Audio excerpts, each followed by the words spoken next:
Pertemuan ke-6, Bu. Pertemuan ke-6. Oke, Iya, oke. Berarti kan nanti saya ngisi di siakatnya kan ini udah pertemuan ke-6.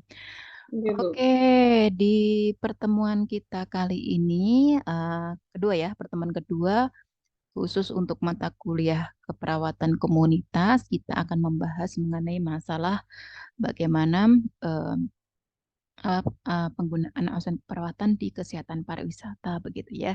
Tentunya ini menjadi satu isu yang menarik juga bagi kita semuanya bahwa ternyata sekarang kalau kita menangani kesehatan komunitas itu apa yang kita ini ya kelola itu menjadi meluas lagi gitu ya. Oke, nah ini jadi suatu hal yang menarik bagi kita semua berkaitan dengan kesehatan pariwisata. Siapa sih yang nggak suka healing? Siapa sih yang nggak suka rekreasi? Dan siapa yang nggak suka berwisata seperti itu? Tetapi ternyata bahwa di balik sesuatu yang sifatnya lebih memberikan daya tarik tersendiri, di balik itu juga ada beberapa hal yang perlu kita kita kita pertimbangkan juga baik dari segi kacamata wisatawan ataupun kita sebagai perawat komunitas gitu ya terutama bagi yang berkecimpung di kesehatan masyarakat seperti itu. Nah, nanti untuk subtopik yang akan kita diskusikan di pertemuan kita kali ini itu adalah yaitu berkaitan dengan apa itu definisi kesehatan pariwisata, kemudian beberapa program kebijakan yang ada di pemerintah Indonesia seperti itu. Ini hanya contoh-contoh saja yang di sini saya share kepada panjenengan. Yang berikutnya berkaitan dengan bagaimana dampak kesehatan pariwisata itu baik itu dari segi kemudian dampak kesehatan pariwisata dan juga masalah yang ditimbulkan secara fisik, kemudian psikologis dan juga sosial budaya itu seperti apa dan aplikasi asuhan keperawatan komunitas pariwisata seperti itu. Oke, sebelum kita masuk kepada subtopik tadi, tentunya ini ada beberapa introduction atau pengantar yang mungkin bisa menjadi satu hal yang perlu kita jadi perhatian seperti itu. Sebentar saya itu akan mengecilkan tampilan saya biar nggak terhalang. Oke, gitu ya. Oke. Jadi sebelum kita masuk pada subtopik ya, tentu bahwa kita semua memahami bahwa eh, sektor pariwisata untuk saat ini ya, apalagi sekarang itu bagaimana perubahan gaya hidup dari masyarakat itu sendiri, bahwa di sektor pariwisata itu menjadi salah satu sumber devisa negara yang cukup besar sekali dan salah satu sumber yang bisa meningkatkan penghasilan dari masyarakat gitu, terutama adalah masyarakat di sekitar lokasi pariwisata seperti itu. Nah, dengan adanya peningkatan hal ini, maka sektor pariwisata itu menjadi sesuatu hal yang penting dan perlu kita perhatikan bersama begitu. Nah, sehingga berbagai macam upaya yang tujuannya apa? Yaitu untuk menunjang bagaimana pertumbuhan dan juga perkembangan khususnya di sektor pariwisata. Ini perlu kita perhatikan terutama salah satunya adalah di sektor kesehatan seperti itu. Nah, tentunya apabila sektor kesehatan ini juga terlibat atau terintegrasi dalam sektor pariwisata ini, tentunya nanti akan bisa memberikan suatu dampak positifnya, gitu ya. Dampak positifnya apa? Ya tentunya dengan adanya kemajuan pertumbuhan pariwisata itu sendiri, nanti akan bisa meningkatkan apa? Salah satunya adalah long stay atau lama tinggal dari wisatawan itu. Tentunya dengan semakin lama wisatawan itu tinggal di suatu destinasi tertentu seperti itu, tidak hanya secara income-nya tentunya kalau semakin lama tinggal, jelas nanti secara income akan bisa mempengaruhi semakin bertambah banyak seperti itu. Tetapi selain itu juga kita juga perlu memperhatikan adanya dampak-dampak negatif yang bisa muncul yang menjadi suatu outbreak, suatu penyakit tertentu apabila memang tidak ada suatu pengelolaan yang baik begitu. Terutama adalah dari pengelolaan pelayanan kesehatan dan juga termasuk sektor sanitasi lingkungan yang kurang memadai ya, di mana hal itu menjadi salah satu yang akan meningkatkan resiko untuk munculnya berbagai macam penyakit tertentu gitu. Nah, dengan adanya percepatan bagaimana percepatan di sektor pariwisata itu terutama adalah di industri pariwisata sehingga muncullah suatu kedisiplinan ilmu khususnya adalah travel medicine di mana eh, apa itu keilmuan travel medicine itu sendiri adalah dia mempelajari dan juga mengaplikasikan khususnya dari aspek kedokteran dan juga kesehatan seperti itu. Nah, pada tahap ini bahwa untuk jadi travel medicine ini bahwa ruang lingkup utama yang ditanganinya itu adalah bagaimana mendiagnosis secara tepat penyakit pada orang-orang yang terlibat dalam wisata itu sendiri, terutama adalah di wisatawannya seperti itu, baik dari saat mulai berangkat sampai kembali lagi ke rumahnya begitu.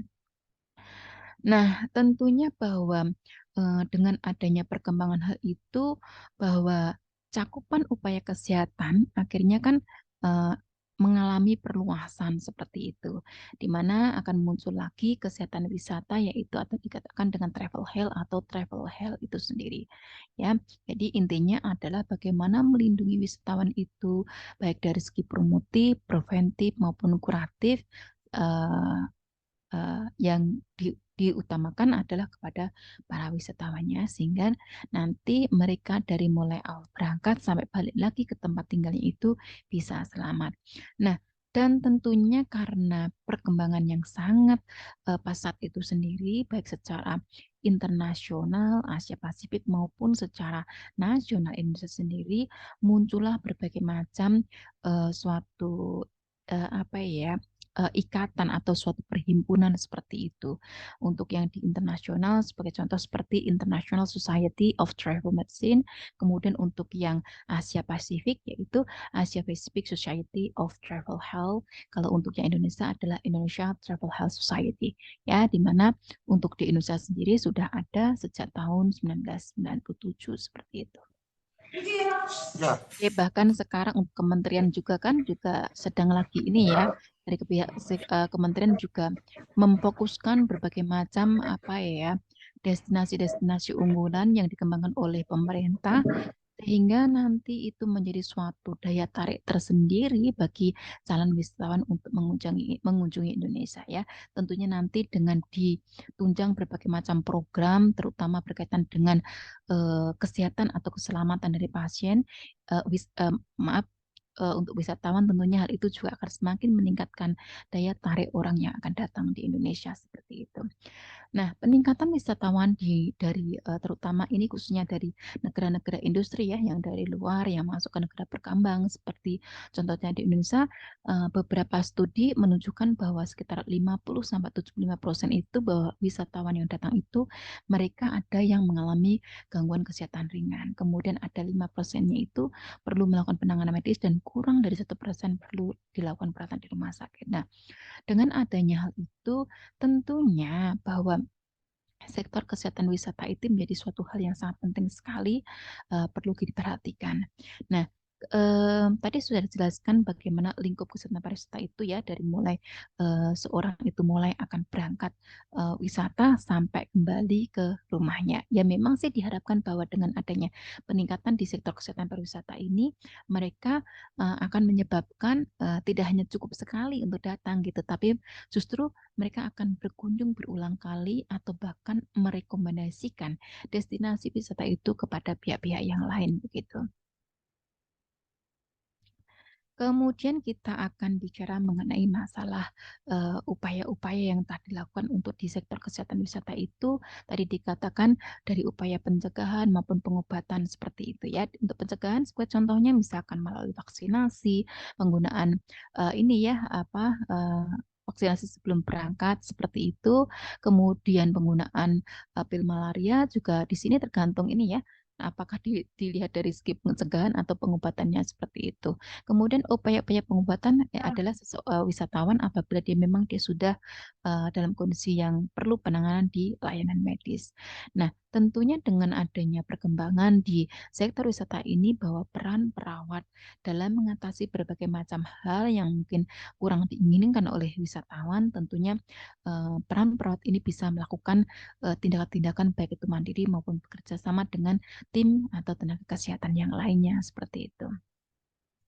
Nah, apa sih definisi daripada kesehatan pariwisata seperti itu? Nah, secara garis besar bahwa kesehatan pariwisata itu adalah bahwa kajiannya itu adalah meliputi kesehatan wisatawan dan juga kesehatan masyarakat di kawasan wisata. Tentunya di sini termasuk berbagai macam pihak ya ataupun institusi dan juga sektor yang terkait dalam industri pariwisata tersebut gitu. Jadi saya ulang lagi, kalau kita bicara mengenai masalah kesehatan pariwisata yang termasuk dalam kajian kesehatan pariwisata itu adalah dari kesehatan wisatawan, kemudian masyarakat di sekitar tempat pariwisata, dan berbagai macam pihak yang terkait yang bergerak dalam industri pariwisata tersebut. Nah, dengan melihat definisi itu, maka secara garis besar cakupan atau domain dari kesehatan pariwisata itu meliputi yang pertama kesehatan wisatawannya, yang kedua kesehatan populasi di daerah destinasi, yang ketiga kaitannya dengan safety ya, safety dan juga lingkungan, dan yang keempat adalah peningkatan elemen pendukung. Nah, elemen pendukung di sini termasuk kaitannya berbagai macam infrastruktur ataupun kebijakan terkait dengan kesehatan dan pariwisata. Nah, kalau kita melihat dari gambar yang ada di sini, maka kita bisa melihat bagaimana skop ataupun kajian dari masing-masing terminologi yang sudah saya sebutkan di atas tadi. Baik itu ini ya, kedokteran wisata, kesehatan wisata maupun kesehatan pariwisata ya. Jadi yang paling besar adalah di kesehatan pariwisata. Skopnya luas sekali, bahkan memayungi dari kedokteran wisata itu sendiri gitu.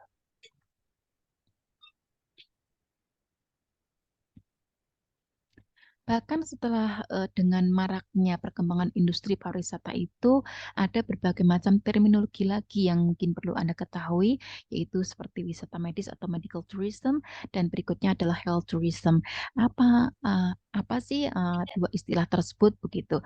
Bahwa sekarang ini bahwa trennya itu masyarakat bahwa yang namanya ada yang namanya medical tourism dan juga health tourism, di mana di sini untuk wisata medis atau wisata kesehatan ini adalah biasanya berkaitan dengan orang-orang yang pengen pergi ke luar negeri dengan tujuannya apa? Tujuannya adalah untuk kesehatan, untuk meningkatkan kondisi kesehatan mereka seperti itu. Jadi tidak hanya serta-merta untuk healing saja, tapi juga dalam proses pengobatan seperti itu.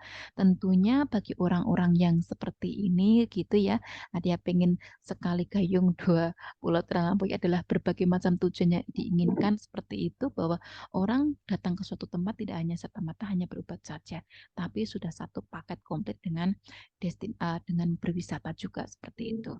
Nah, tentunya kalau dengan adanya medical tourism dan juga health tourism itu sendiri, tentunya bahwa perlu adanya suatu tindakan-tindakan apa ya, baik itu proses identifikasi, pencegahan berbagai macam penyakit dan juga peningkatan kualitas layanan kesehatan baik di destinasi yang dituju gitu ya. Ini tadi adalah ruang lingkup kesehatan pariwisata ya. Secara ini ada 4 area utama yang meliputi kebijakan, kemudian upaya kesehatannya, kemudian standarisasi pelayanan kesehatan itu seperti apa saja, dan berikutnya adalah termasuk bagaimana upaya penilaian dan pengendalian resiko kesehatan di daerah tujuan wisata. Yang berikutnya subtopik kedua adalah berkaitan dengan program kebijakan dari pemerintah begitu. Di sini yang saya sharing kepada Panjana semua adalah ini ya, contoh saja seperti itu. Sebagai contoh, yang pertama adalah world class healthcare gitu ya. Kalau world class healthcare di sini adalah di mana rumah sakit yang berstandar internasional itu dia melakukan ekspansi untuk pelayanan di pengembangan wisata medis seperti itu. Ya, otomatis dengan adanya ekspansi ini tentunya akan menjadi satu daya tarik tersendiri bagi wisatawan seandainya ada masalah apa ya, kekhawatiran yang mereka akan hadapi itu di tempat destinasi yang ada, tentunya menjadi satu pertimbangan sendiri mengapa seseorang itu melakukan perjalanan wisata ataupun ke health tourism itu sendiri. Ya, jadi sudah kalau misalkan sudah tempat healingnya oke, kemudian untuk tempat berobatnya juga oke, tentunya hal ini menjadi suatu poin tersendiri. Kemudian pelayanan-pelayanan wisata medis, biasanya ada keunggulannya kalau bisa menonjolkan terutama di biaya yang relatif murah, kemudian transparan, terintegrasi. Di sini sebagai contoh misalkan mudah diakses online dari berbagai macam negara, itu menunjukkan kecanggihan untuk pelayanannya seperti apa. Kemudian otomatis hal ini juga akan memberikan suatu poin tersendiri bagi calon wisatawan seperti itu. Sehingga apa program-program atau paket-paket yang mereka ambil bersama dengan anggota keluarga yang lain itu juga akan bisa memberikan kenyamanan atau daya tersendiri bagi calon wisatawan ya. Selain itu juga tentunya bahwa dengan adanya pelayanan medis ini juga bisa meningkatkan bagaimana proporsi aset negara ke negara yang lainnya. Yang berikutnya selain itu untuk meningkatkan ini adalah dengan penyediaan infrastruktur. Tentunya sebagai contoh misalkan dengan adanya infrastruktur yang memudahkan antara satu destinasi dengan destinasi yang lainnya ataupun satu destinasi dengan tempat pelayanan kesehatan yang bertaraf internasional tadi, itu juga menjadi satu hal yang ini ya perlu ditingkatkan juga ya untuk kalau pengen untuk yang world class seperti itu. Yang berikutnya adalah melalui pendekatan integratif. Tentunya agar upaya tersebut maksimal perlu adanya suatu sinkronisasi dari berbagai macam pihak seperti itu. Program-program terkait dengan industri pariwisata itu sendiri perlu dilibatkan secara integratif sehingga akan memaksimalkan accessibility dari calon wisatawan. Yang berikutnya perlu juga mempertimbangkan standarisasi pelayanan kesehatan pariwisata. Jadi layanan yang diberikan oleh health tourism tadi ataupun yang lainnya perlu adanya batasan-batasan atau standar-standar yang itu dianggap sudah memenuhi standar atau tidaknya perlu adanya suatu kesepakatan bersama seperti itu. Oh, di destinasi wisata ini adalah kalau secara internasional itu sudah termasuk dalam taraf levelnya apa gitu. Itu perlu adanya suatu standarisasi pelayanan kesehatan. Nah, yang saya screenshotkan di sini adalah berbagai macam tempat wisata yang memang dia itu yang sudah dikembangkan di Indonesia ya, yang dia memang ada orientasinya kepada masalah ini ya, health tourism ini sendiri ya. Sebagai contoh misalkan hot spring ya, hot spring. Hot spring itu biasanya sih tidak hanya berupa bagaimana kenyamanan seseorang dalam misalkan berendam di sumber mata airnya, sumber air panasnya dan sebagainya begitu. Terkadang tidak hanya semacam steam bath terapi ataupun yang lain, tapi di sana terkadang ada paket-paket lain yang akan ditawarkan oleh para pengembang industri pariwisata tersebut. Sebagai contohnya, di situ ada fasilitas kolam renangnya, ada restorannya, kemudian ada street vendornya, parking area, street trap dan hot waterfall dan sebagainya. Itu dari satu upaya industri pariwisata. Oke. Ini berbagai contoh yang lainnya lagi ya. Banyak kan memang untuk yang hot spring ya, sumber-sumber mata air panas dan sebagainya, karena tidak hanya berfungsi untuk relaxation aja, tapi juga dengan adanya kandungan yang ada dalam mata hot spring itu sendiri bisa menyembuhkan berbagai macam penyakit yang ada seperti itu. Oke, kemudian kita lihat bagaimana dampak negatif pariwisata. Yang pertama adalah dampak fisik. Yang jelas bisa kita lihat, terutama adalah di masalah penyakit yang muncul begitu. Tentunya semakin banyak yang datang dengan berbagai macam latar belakang riwayat kesehatan atau penyakit itu akan memberikan suatu dampak masalah fisik tersendiri. Sekarang itu nama-nama penyakit yang ada itu adalah nama-nama yang sangat super super keren gitu ya. Sebuah contoh misalnya di sini ada Rift Valley Fever ya. Rift Valley fever itu ada di Saudi Arabia dan juga Yaman. Kemudian re-emerging diseases, kemudian ada hand, foot, and mouth diseases di Singapura ya, gitu. Jadi setiap dengan adanya meningkatkan kesehatan pariwisata, terutama di industri pariwisata ini, salah satu masalah fisiknya bisa munculnya suatu wabah penyakit tertentu dari yang dibawa oleh wisatawan ke suatu negara. Yang kedua, yang berikutnya masalah fisik yang lainnya, tentunya nanti akan muncul limbah baik padat maupun cair, udara dan sebagainya. Kalau tidak ada suatu manajemennya baik, tentunya hal ini akan memunculkan suatu masalah tersendiri, gitu ya. Sebagai contoh, misalkan tidak adanya pengolahan limbah cair seperti itu. Kalau lama berkelamaan, tentunya itu akan memunculkan berbagai macam penyakit pada calon wisatawan. Yang berikutnya adalah berdampak pada alam sekitar.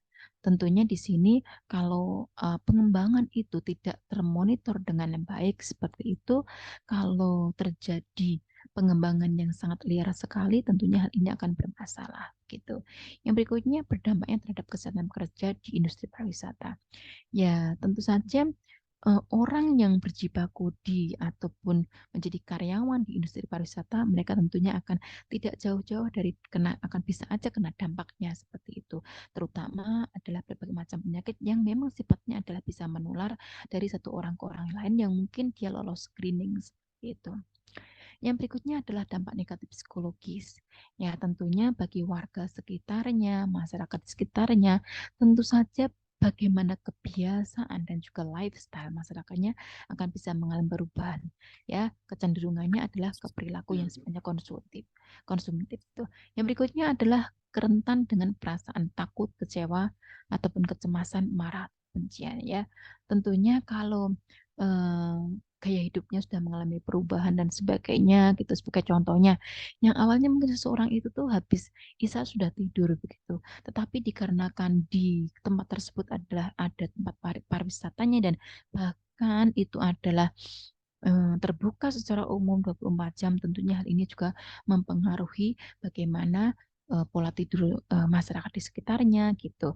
Nah, kalau dari pola tidurnya aja bermasalah seperti itu, dengan terakumulasinya kebiasaan tersebut, tentunya hal itu akan bisa memberikan suatu dampak secara psikologis pada masyarakat sekitar. Orang mungkin akan mudah terjadinya perubahan psikologis. Bagi orang yang kurang tidur aja contohnya, misalnya dia akan mudah marah dan sebagainya. Seperti itu. Yang berikutnya tentunya dampak negatif secara psikologisnya itu secara psikologis dari budaya yang ada gitu akan bisa menyebabkan adanya penghancuran pelestarian dan warisan budaya yang ada. Kemudian masalah-masalah untuk sosialnya gitu ya, dengan adanya perubahan gaya hidup dan sebagainya. Tentunya konflik kepentingan di antara berbagai macam pihak yang saya sebutkan di atas, kalau tidak ada suatu sinkronisasi dan integrasi yang baik, maka berbagai macam pihak yang sebagai pemangku kepentingan itu akan bisa memunculkan konflik. Yang berikutnya tentunya sebagai contoh ya, maraknya namanya perjudian, prostitusi, peningkatan kejahatan dan sebagainya. Perubahan terutama adalah di perubahan perilaku moral gitu. Itu tentunya juga akan mengalami peningkatan. Kemudian juga akan terjadinya tekanan tambahan penduduk akibat pendatang baru dan luar daerah. Terkadang karena terlalu betahnya tinggal di suatu tempat destinasi, mereka tinggal selamanya seperti itu. Tentunya ini dengan adanya pendatang baru yang secara latar belakangnya itu berbagai macam perbedaan, tentunya hal ini juga akan bisa menyebabkan permasalahan tersendiri. Yang berikutnya timbulnya komersialisasi dan pola hidup konsumtif, dan juga jika pekerjaannya pada musim tertentu, maka tentunya juga akan berdampak pada income. Sedangkan kita butuh income itu kan mestinya memang harus setiap hari seperti itu. Nah, tentunya ini akan bermasalah bagi orang-orang yang memiliki income hanya musiman saja. Tren dan isu berkaitan dengan keperawatan wisata. Nah, di sini termakai di dalamnya adalah berbagai macam kesehatan wisata, penyakit menular, kemudian hijin, dan sebagainya. Oh ya sudah. Oke, bagaimana kaitannya dengan yang terakhir ya? Bagaimana aplikasi dari ASKEP kesehatan pariwisata itu sendiri? Di pertemuan sebelumnya kita sudah membahas mengenai masalah aplikasi dari Triple L, N, dan juga Triple S. Maka otomatis untuk aspek perawatannya juga tidak akan nyimpang dari apa yang sudah saya jelaskan di awal. Dari mulai pengkajian, data inti atau data core, 8 elemen subsistem. Kemudian di sini di poin C-nya yang berbeda adalah di persepsi para wisatawan terhadap kesehatan. Bagaimana sih anggapan para wisatawan itu terhadap pentingnya kesehatan seperti itu, dan yang berikutnya di poin D itu adalah bagaimana pengkajian pada komunitas atau agregat terkait. Tentunya agregat komunitas di tempat yang bukan pariwisata dengan yang pariwisata tentunya nanti hasilnya akan jauh berbeda seperti itu. Untuk diagnosisnya, mohon maaf ini ya, karena kemarin itu kan di pertemuan terakhir itu kan saya share kaitannya dengan kesepakatan dari AIPNI dan juga dari regional Jawa Tengah seperti itu. Nah, maka nanti untuk diagnosanya, ini ya di slide ini ya, mohon maaf. Nanti untuk diagnosanya silahkan bisa dilihat pada kesepakatan yang ada yang dulu pernah saya share di pertemuan sebelumnya ya, kesepakatan ya saya share melalui PDF yang ada gitu. Kalian bisa dicek begitu bahwa di sana disebutkan bahwa sesuai dengan kesepakatan bersama untuk AIPNI dan juga regional Jawa Tengah itu bahwa diagnosa yang akan muncul di keperawatan komunitas baik itu di sini khususnya ada pariwisata adalah ngikut di kesepakatan itu. Jadi mohon maaf untuk slide ini ya, nanti ngikut di kesepakatan di PDF yang saya share, di mana di sana itu adalah hanya ada kalau nggak salah 7 ya, 7 atau 8 diagnosa yang muncul di keperawatan komunitas. Dan beberapa di antaranya memang di sini sudah tertera di sini ya. Baik, sebagai contoh definisi kesehatan komunitas, perilaku kesehatan cenderung beresiko dan sebagainya itu di sana ada semuanya gitu. Oke, jadi mohon maaf di slide yang tadi, silakan nanti ini ya ngikutin aturan yang kesepakatan baru gitu. Nah, untuk memprioritaskan masalah, kemarin sudah saya ceritakan cara untuk memprioritaskan masalah adalah kalau di komunitas itu adalah dengan cara scoring. Nah, untuk scoringnya itu adalah dari poin A sampai K. Di sini nanti di sini setiap poin ini tinggal poin A, B, C itu tinggal ngasih skornya antara 0 sampai 5. Nah, setelah semuanya di-skor, nanti baru di total skornya, sehingga akan kita tahu, oh, diagnosa ini itu apa, dia termasuk dalam prioritas nomor berapa. Ini tadi ya cara-caranya. A, B, C, D, sampai L, itu silahkan. Contohnya diagnosa 1 akan kita lihat dari poin A, seperti apa. Nah, untuk menentukan skornya, A, B, C, D, sampai L itu mau skornya berapa, tentunya ini adalah mengacu sesuai dengan kesepakatan ini ya diskusi bersama antara audien dengan perat komunitas. Jadi memang untuk yang cenderung mengisi angka skor 0 sampai 5 itu adalah lebih mengarah kepada ini apa itu klien yang kita kelola seperti itu ya. Ya hanya beberapa poin tertentu sebagai contoh apakah itu sesuai dengan peran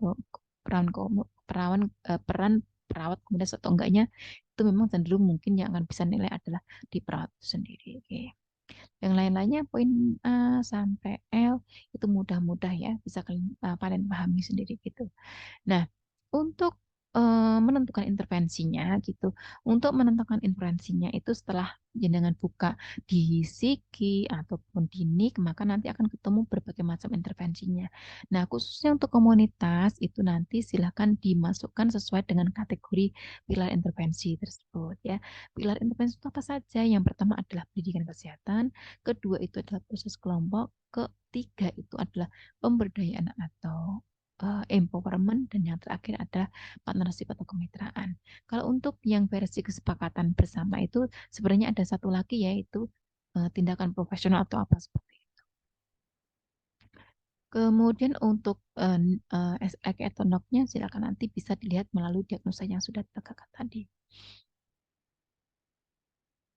Baik, itu saja kaitannya dengan ini ya diskusi apa ya maksudnya introduction materi yang saya berikan kepada panjenengan semua seperti itu. Semoga dari beberapa hal poin tadi itu bisa menjadi satu apa ya tambahan wawasan tersendiri bagi panjenengan, terutama ini kalau misalkan rumah sakit di mana Anda bekerja itu ada keinginan untuk ekspansi kepada service excellence yang lainnya gitu. Misalkan adalah dengan cara memberikan fasilitas atau fasilitas upgrade fasilitas kepada calon-calon wisatawan yang mereka mengambil di maksudnya di paket-paket yang termasuk dalam health tourism seperti itu. Oke, itu tadi yang bisa saya share kepada panjenengan. Adakah hal yang perlu kita diskusikan untuk pertemuan hari ini? Monggo saya persilahkan. Mohon maaf tadi saya bablas aja ya menjelaskannya begitu. Oke, biar cepat selesai nanti tinggal terakhir diskusi gitu. Monggo saya persilahkan apabila ada hal yang perlu kita diskusikan sambil saya siapkan catatannya begitu ya kalau ada yang bertanya.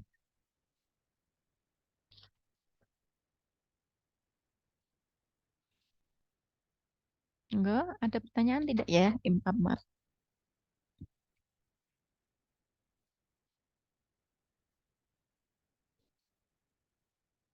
Oh, enggak ada pertanyaan, jelas?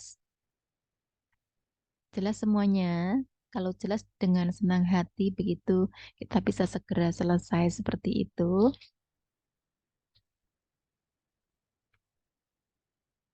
Kalau kalau tidak ada pertanyaan, mungkin saya akan menambahkan sekitar 5 menit, 5 menit berkaitan dengan ini ya, di luar topik seperti itu. Panjenengan semua kan sekarang kan RPL angkatan 2 nggih, angkatan 2 gitu di mana untuk yang namanya apa itu mempersiapkan diri untuk kelulusan panjenengan semua gitu kan tentunya nanti ada syarat-syarat di sana seperti itu. Salah satunya yang pertama adalah di kelulusan nilai untuk ditranskrip nilai. Nah, kemarin kan di grup RPL sudah saya ingatkan kepada panjenengan semuanya yang di transkrip nilai sementaranya itu mohon dicek sekali lagi karena tidak akan bisa sidang skripsi ataupun sidang ataupun apa itu namanya diseminasi tugas akhir kayak kinerja kalau dinilai di sana masih ada nilai yang eh, tidak layak untuk tampil di sana seperti itu. Jadi untuk minimal nilai yang ada di transkrip nilai itu adalah nilainya adalah B. Seperti itu. Jadi mohon sekali lagi yang pada kesempatan kali ini untuk kesekian kalinya biar biar nanti di akhir menjelang kelulusan itu tidak bermasalah ataupun bagi yang nanti akan mempersiapkan untuk sidang skripsi ataupun diseminasi tugas akhir kayak kinerja yang versi baru. Mohon itu dicermati sekali lagi, ditranskrip sementaranya. Dan ada beberapa kemarin data yang sudah masuk kepada saya, sebagai contohnya kepada Mbak Mariatun ya. Mbak Mariatun itu untuk dinilai transkrip untuk di adminnya, untuk di admin program studinya itu sudah oke semuanya. Untuk semua nilai itu sudah muncul di sana semuanya. Jadi kemarin itu ceritanya di Mbak Mariatunnya itu nggak ada 2 mata kuliah, sedangkan di admin prodi itu semuanya sudah muncul. Jadi jangan khawatir karena nanti transkrip itu akan dicetak dari admin prodi bukan dari ini ya transkrip sementara yang tampil di syakat panjenengan. Ya memang sih mestinya harus sinkronim seperti itu. Kemudian ada beberapa nilai itu yang masih di catatan saya adalah termasuk kaitannya dengan Mbak Budi Fajarwati. Kemudian Mbak Eduardo ini dalam proses ya untuk 2 mata kuliah. eh, satu mata kuliah sudah saya update di sistem Siakat. Jadi setelah saya konfirmasi kepada koordinator mata kuliah sudah konfirmasi dan ada 1 mata kuliah sudah saya update nilainya dan 3 itu perlu adanya suatu pembenahan. Jadi saya ingatkan bagi yang dinilai transkrip sementaranya kalau ada nilai BC masih lolos ya, BC masih lolos, nilai CD, D, E atau DT itu mohon di ini ya dipertimbangkan dan berkoordinasi dengan pihak prodi seperti itu sehingga kami jauh hari itu apa yang kita upayakan itu bisa memudahkan di proses kelulusan nanti seperti itu. Itu untuk masalah nilai.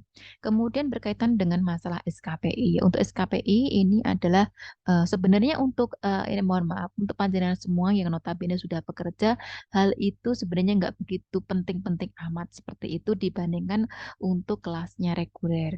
Karena reguler itu kalau lulus kan masih cari kerja seperti itu sehingga dibutuhkan dokumen SKPI atau surat keterangan pendamping ijazah seperti itu ya.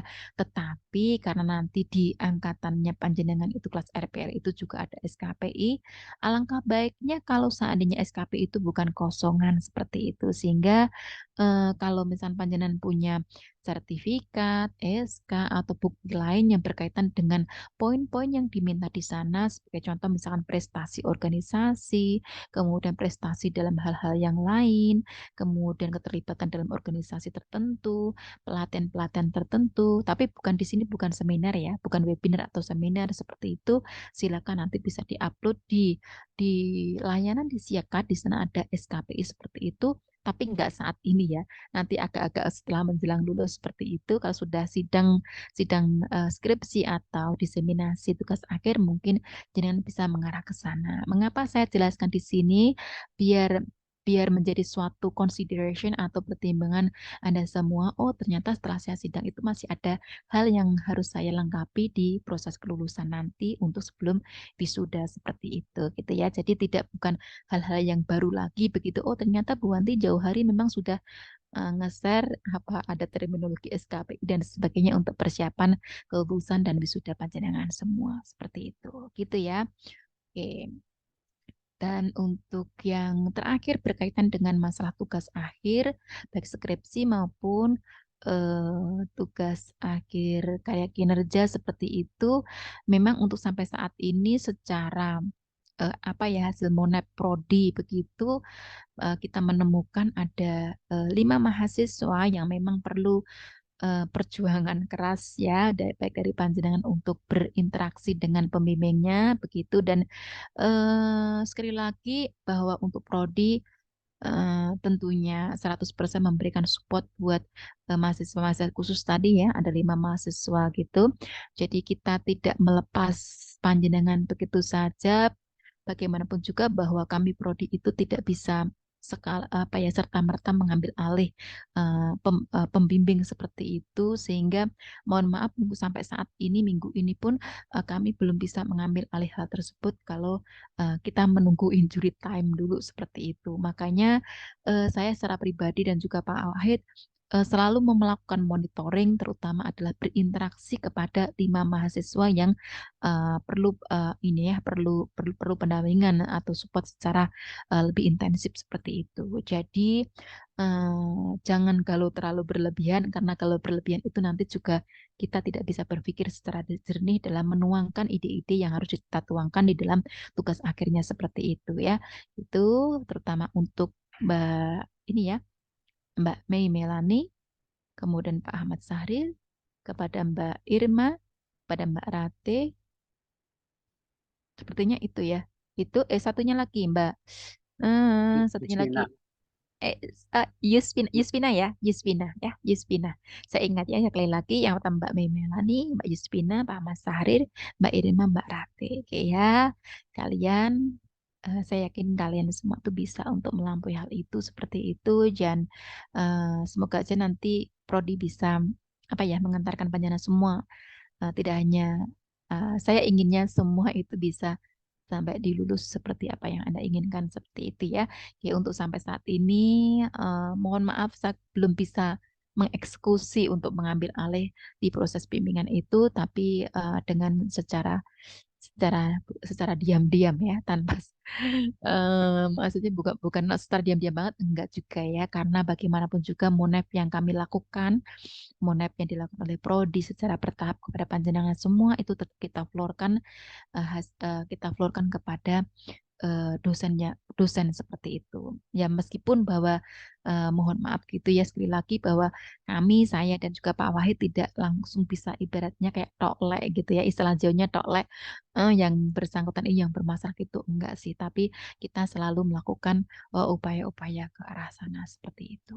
Gitu nggih untuk Pak Sahrir, Mbak Mei, Mbak Irma, Mbak Rate, dan juga Mbak Yusfina. Oke. Semoga kita bisa membantu secara maksimal panjenengan semua seperti itu. Oke, yang lainnya insya Allah termonitoring, insya Allah aman-aman saja seperti itu. Oke, dan tak lupa untuk yang berkaitan untuk yang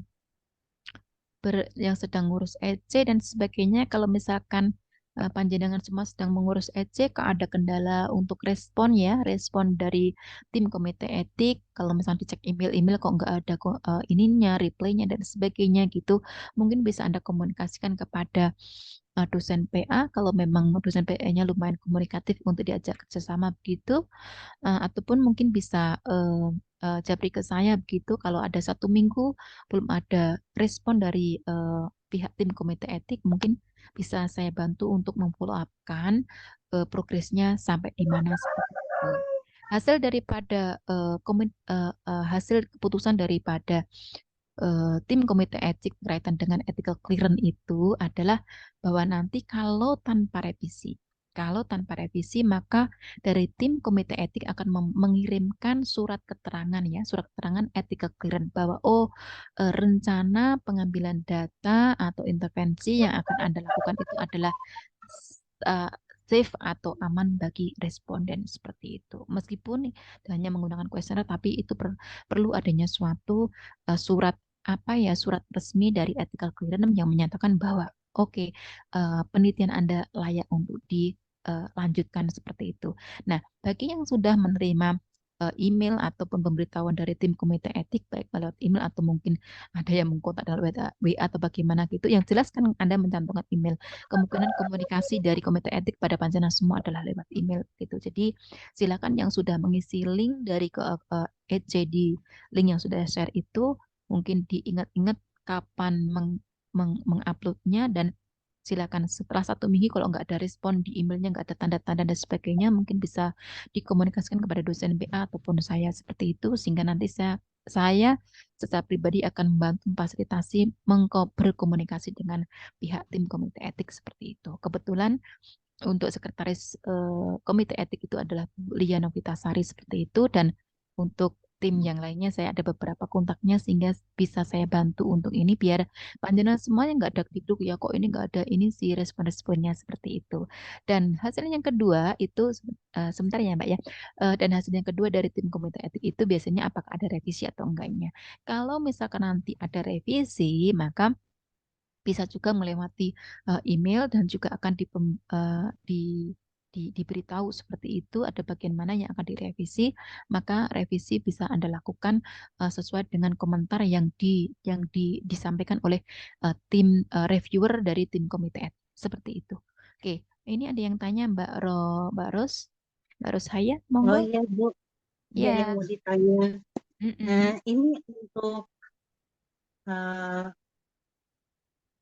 di bagian SKPI ini Bu, mm-mm.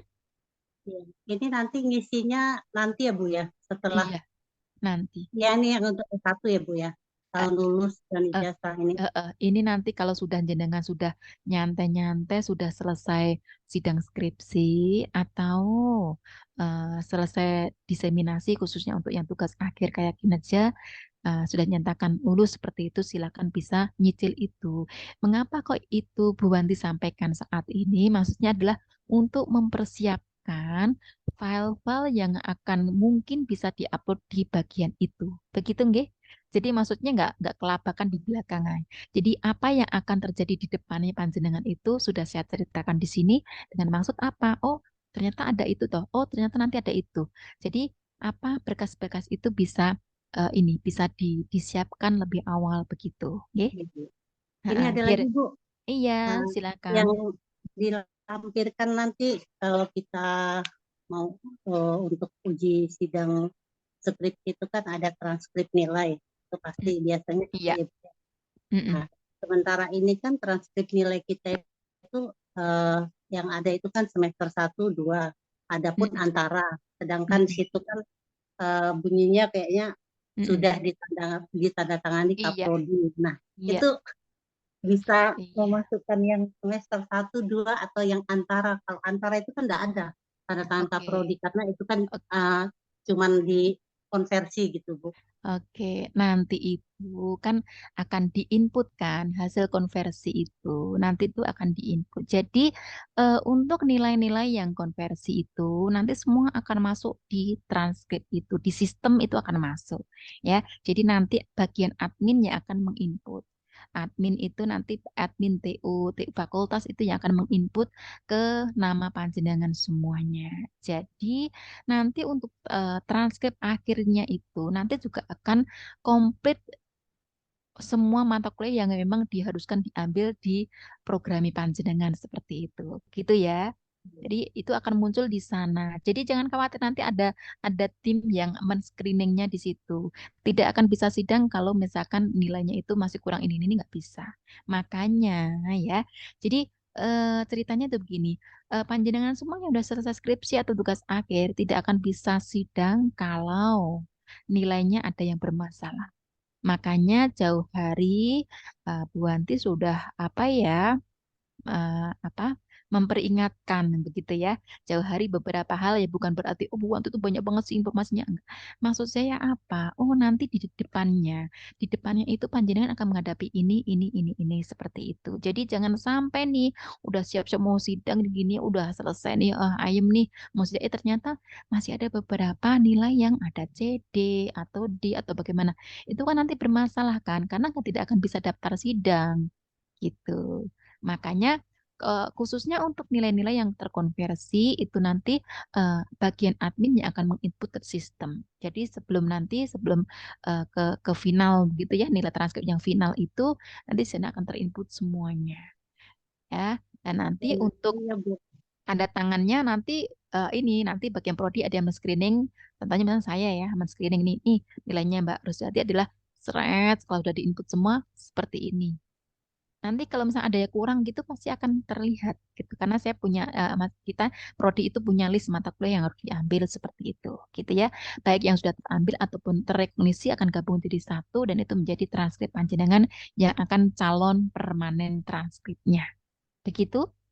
Berarti seandainya kita pakai transkrip antara itu kan sudah ada semester 1 sama ini semester 2 saya lihat belum dimasukkan semua Bu, tapi yang transfer dari D3-nya kan sudah ada. Sementara kalau kita mendaftar untuk ujian skripsi berarti pakai itu aja dulu ya Bu ya. Karena kan kalau untuk lengkap itu sampai dia semester kalau yang terakhir gini, kalau gimana gini, Ibu? sekarang gini ya. Kalau untuk yang rekognisi, pasti kan dia kan lolos semua kan nilainya, Iya, ya boros. iya, Ya ya. iya, iya. Kalau secara logika Iya, itu dimasukkan sekarang apa nanti? Kalau sudah punya SK konversi, berarti mata kuliah yang iya, bersangkutan kan sudah lolos kan?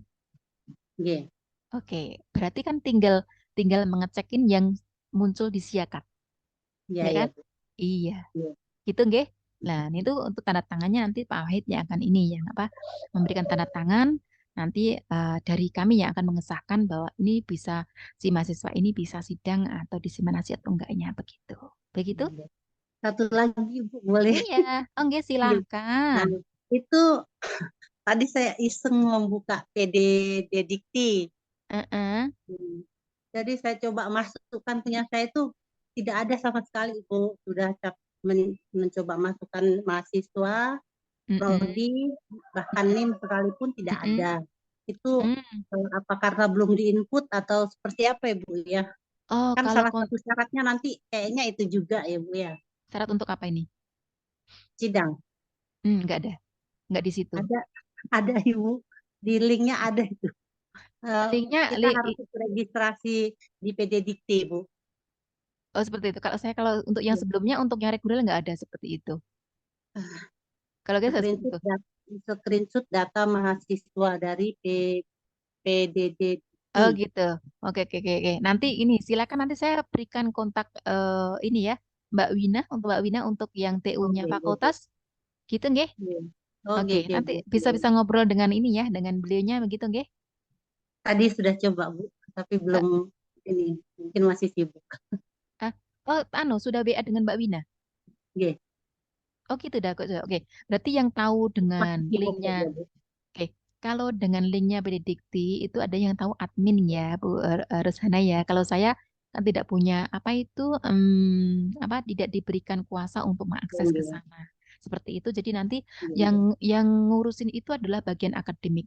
Mbak Wina itu salah satu orang akademik seperti itu dan iya. ada bagian jobnya masing-masing. Oh, prodi ini yang ngurusi siapa siapa siapa seperti itu, nggih. Seperti itu. Jadi Oh, saya iya. mohon maaf untuk saya pribadi saya tidak punya akses untuk ke pangkalan dikti seperti itu untuk ini ya. Jadi yang punya link ke sana adalah bagian akademik, bagian akademik dan kebetulan untuk yang S1 keperawatan itu setahu saya Mbak Wina nanti punya atasan lagi begitu. Gitu Oh, nggih? iya, Bu. Oke, Oke, oke. terima kasih, Heeh. Ibu. Ini ya silakan ditunggu balasan dari Mbak Wina seperti itu hasilnya Iya, seperti apa begitu nggih? Oke, untuk iya, Bu. ngayem-ngayemkan diri gitu ya. Oke. Iya, Oke, sebelum saya terima tutup, mungkin kasih. adakah pertanyaan yang lainnya? Di luar pelajaran juga. Oke, saya anggap semuanya ini ya sudah jelas ya materi tadi gitu ya. Halo Pak John Ivan, how are you today? Lagi sibuk nih. Halo Pak John Ivan.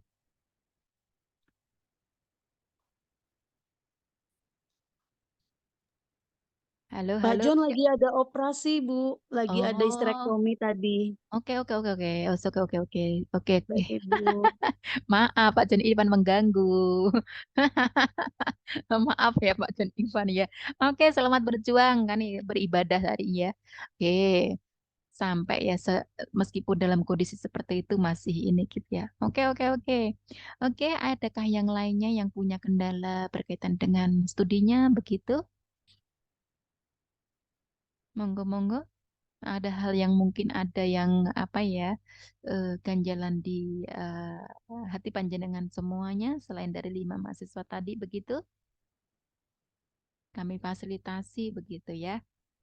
Oke, jadi intinya itu kami prodi tidak ada niatan sama sekali untuk ini ya menghambat ataupun yang lainnya. Tapi kalau sudah berkaitan dengan apa ya istilah Jawanya itu wataknya orang atau personalitas seseorang kok kami tidak bisa sampai benar-benar ini langsung das-desat seperti itu ya. Ada berbagai macam lain yang secara humanisme yang mungkin saya membatasi diri saya untuk ke arah ke sana seperti itu terutama berkaitan dengan masalah ibaratnya itu kayak apa ya intinya itu saya dengan Pak Wai tidak ingin ada suatu ibaratnya kayak congkrah secara secara interaksi kerja seperti itu tapi di satu sisi pun kita juga ini ya tetap ingin memfasilitasi panjenengan semuanya seperti itu. Oke. Kayaknya di mana-mana pun juga ada hal-hal seperti itu ya. Ada yang berbagai macam kendala itu. Oke, silahkan yang lainnya sebelum saya tutup.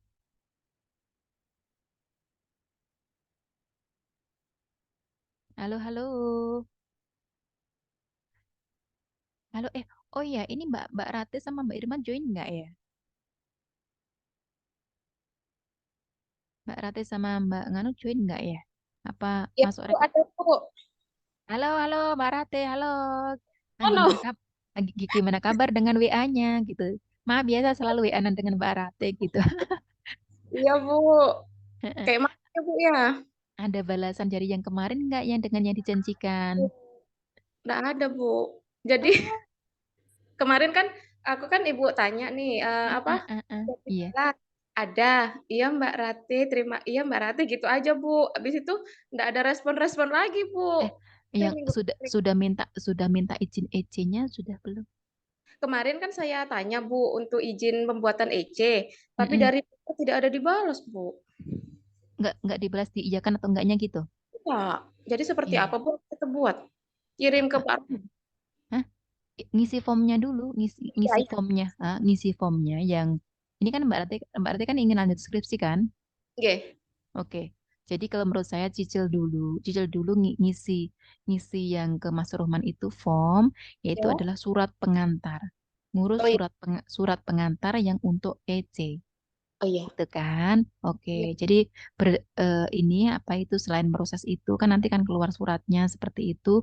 Sambil ingat lagi, Bu, mohon izin. Ini kan sudah waktunya sudah berjalan terus. Bisa nggak saya diizinkan untuk ngurus EC? Karena itu yang akan mengedilkan jenengan bisa ambil data atau enggaknya. Iya. Sebenarnya itu datanya yang diambil apa sih? Yang Iya, Bu. diambil tentang datanya variabelnya diambil tentang apa sih? Tentang ini kualitas hidupnya, Bu.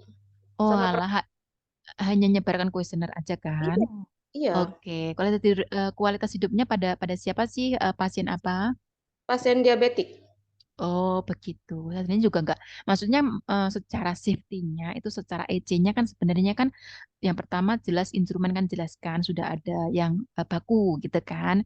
Alat Ya. ukurnya saya rasa kan udah oke, udah ada alat bakunya seperti itu. Dan secara safety-nya kalau menurut saya pribadi kan itu kan enggak terlalu membahayakan dibandingkan misalkan oh harus apa yang ngambil sampel darah klien atau memberikan Iya. intervensi tertentu seperti itu. Jadi itu kan sangat safety sekali kalau dari versi saya gitu. Makanya oke lah ya, bergerak bergerak sepihak dulu ya, bergerak sepihak dulu. Silakan ke Mas Roman ngurus ngisi formnya itu, ngurus surat pengantar EC seperti itu sambil tetap ya kepada Bu Farida lagi Bu, mohon izin itu kaitannya dengan Ki saya boleh nggak sekarang untuk mengizin untuk apa ngurus EC-nya gitu. Iya. Oke.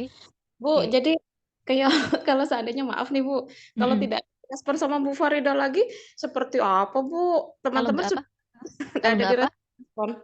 Nggak direspon. Iya. Screenshotkan itu, screenshotkan hasil percakapannya. Kalau nggak direspon sama sekali, akan saya ini eksekusi. Akan nanti Pak Wahid suruh menemui beliau. Ini mau ditindak lanjut aku enggaknya. Iya, Karena Bu. saya pernah menjawab secara pribadi secara pelan-pelan begitu. Apa ya? Ya menanyakan lah gitu. Bagaimana kabarnya Mbak Rere sama ini tuh memang di situ nggak dikomentari pertanyaan berkaitan dengan nama Mbak Ratih sama Mbak Irma, tapi yang dikomentari hanya punyanya ini Mas Puji Santoso seperti itu. Itu sudah, Bu. Apakah apakah halo halo halo dengar? Iya. Iya, Bu. Oke. Jadi saat itu waktu saya menjabri pribadi itu beliaunya itu mengomentarinya hanya berkaitan dengan Mas Puji Santoso. Untuk yang BA saya ke beliaunya untuk Japri ini berkaitan Mbak Rati dan Mbak Rima tuh nggak di komen, nggak di replay seperti itu, gitu ya. Oke, nanti silakan. Yang penting kalau jenengan pengen segera pengen oper kalau sebenarnya itu adalah saya punya bukti bahwa oh sudah masih seperti ini nanti kita akan saya saya serahkan Pak Wahid untuk mengkonfirmasi kalau ini dioperkan ke yang lain bagaimana. Gitu. Kalau sekarang dioper itu nggak bisa, Bu, ya? Lah yo, gimana? Gitu loh. Soalnya Intinya intinya tuh gini ya. Kita tuh kan misalkan beginilah Mbak. Kita kan juga nggak enak juga. Kalau misalkan oh kita sudah bagi-bagi tugas nih, dibagi sekian mahasiswa seperti itu kan sudah punya jobnya masing-masing seperti itu. Tiba-tiba saya mengambil alih tanpa ada alasan tertentu. Kalau jenengan tidak aktif mau WA-nya dan WA tersebut tanpa respon, kan kita nggak punya bukti sama sekali. Ya, iya, Bu. tunggu, mohon mohon tunggu dalam 1 minggu ini sambil jenengan ngurus EC-nya, surat pengantar EC-nya, tunggu beliaunya. Kalau dalam seminggu ini nanti akan saya minta Pak Wahid untuk men-take over atau bagaimana ke beliaunya untuk, maksudnya nanti gitu, mau dilanjutkan atau enggak dengan ini. Kalau enggak, biar diambil prodi begitu. Baik, Bu. Oke, Bu. Gitu ya. Oke, Baik, Mbak Ratu ya. Oke, jadi sambil diam-diam kita bergerak saja seperti itu sehingga nanti ini. Oke, kita bisa perbaiki yang lain. Gitu. Terus Mbak Iya, Irma juga ya.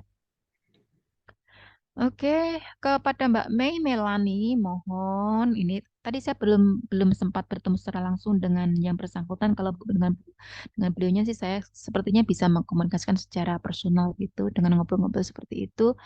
Meskipun juga mikir 2 kali seperti itu. Tapi it's okay karena saya tidak secara pribadi untuk menindaklanjuti hal itu, tapi atas nama Prodi, jadi saya upayakan untuk bisa mendekati beliau seperti itu. Dan yang jelas aja untuk Mbak Mei Melani, untuk pembelian variabelnya, variabel terikat terutama itu harus jelas alat ukurnya. Ya, itu yang pertama. Jadi seandainya nanti di breakdown, Mbak Mei ada ya, seandainya nanti di breakdown atau kemudian hanya ditinggalkan satu variabel pun, alat ukurnya jelas. Alat ukurnya jelas, jelas itu maksudnya sudah memang alat itu sudah terkenal banyak orang dari ketahui dan ada hasil uji validitas reliabilitas baik dari peneliti sebelumnya seperti itu. Itu saran saya. Sehingga seandainya nanti tidak bentuknya korelasi tapi hanya satu variabel pun paling enggak kalau dari hasil satu variabel itu kalau kita bahas pun juga bisa dimaksimalkan kualitas skripsinya seperti itu. Jadi bukan berarti satu variabel itu jelek enggak, tapi tergantung di pembahasannya seperti apa gitu. Itu Mbak Mei Melani ya. Oke, Izin, Bu. untuk di variabel terikatnya itu tolong yang jelas dulu alat ukurnya sehingga nanti kalau seandainya, maksudnya biar jenengan tidak bekerja. Kalau nggak disetujui bukan berarti langsung pindah lagi, pindah lagi, pindah lagi. Karena kalau pindah lagi itu akan memakan waktu juga. Mau langsung mohon saran aja, Bu. Kalau misalkan ini eh, seperti apa yang ini, ya gitu aja, ya. Baik, Itu, Bu. oke. Saya nanti untuk beberapa hari ke depan saya akan monitoring lagi kalau misalkan jangan segan-segan kalau misalkan Bu Wanti menjawab secara pribadi seperti itu hanya sebatas bukan tidak bermaksud mengganggu tapi sebatas bentuk perhatian saya kepada panjenengan semuanya begitu. Kalau yang lainnya oke, ya silakan. Jadi saya untuk yang khusus 5 mahasiswa itu akan selalu saya melakukan monitoring seperti oke, gitu ya. Oke, sudah jam 3 begitu. Silahkan waktunya healing ya. Tadi kita bahas kan wisata ya, gitu. Yuk, silakan. Untuk healing tidak perlu menggunakan budget, tapi segala sesuatu, everything, apa ya, segala sesuatu yang sifatnya itu membuat kita itu mengebus hormon endorfin kita, lakukan. Nggak harus mikir dengan saya harus berbiaya gimana. Nah, seperti Pak John Ivan, kalau memang itu passionnya itu memang sudah di operating room, ya he is happy in the operating room. Selama dia tuh enjoy dengan itu, diniati dengan ibadah dan sebagainya, itu menjadi salah satu bentuk healing tersendiri buat buat Pak Jun Ivan seperti itu. Ataupun yang lainnya mungkin hanya sekedar ke apa ya, mungkin tempat-tempat kafe sekitar rumah sakit atau tempat ini yang kira-kira menikmati makan makanan yang healthy food yang mungkin bisa membuat Anda lebih sehat dengan teman dan sebagainya. Atau mungkin bahkan me time dengan menikmati apa yang mungkin selama apa ya berjibaku dalam belajar dan sebagainya dengan kerjanya mungkin perlu me time 1 jam atau 2 jam dan itu dinikmati yang benar-benar quality untuk me time-nya itu juga salah satu bentuk rekreasi yang bisa Anda create atau kembangkan buat diri Anda sendiri. Karena intinya bahwa happy atau tidak bukan tergantung dari orang lain, tapi tergantung Anda men-setting otak Anda untuk menjadi happy. Ya, happy, sehat, sukses, berhasil, lulus waktu, itu adalah settingan yang ada pada otak panjenengan semuanya. Jadi silahkan di set yang baik-baik, agar nanti hasil pun juga baik. Oke, hitung ya. Oke, saya tutup. Semoga apa yang kita diskusikan kali ini bisa bermanfaat buat panjenengan semuanya. Bahwa jangan lupa kita set hidup kita menjadi hal yang baik-baik. Semoga kita jadi yang baik-baik di versi kita ya. Oke, di mata kita sendiri, di mata orang lain, dan di mata yang di atas gitu. Oke, ya tutup. Assalamualaikum warahmatullahi wabarakatuh. Saya mohon izin keluar dari ya. Sama-sama. Makasih, Bu. Sama-sama. Salam sehat selalu. Saya mohon izin. Makasih, Bu. Sama-sama.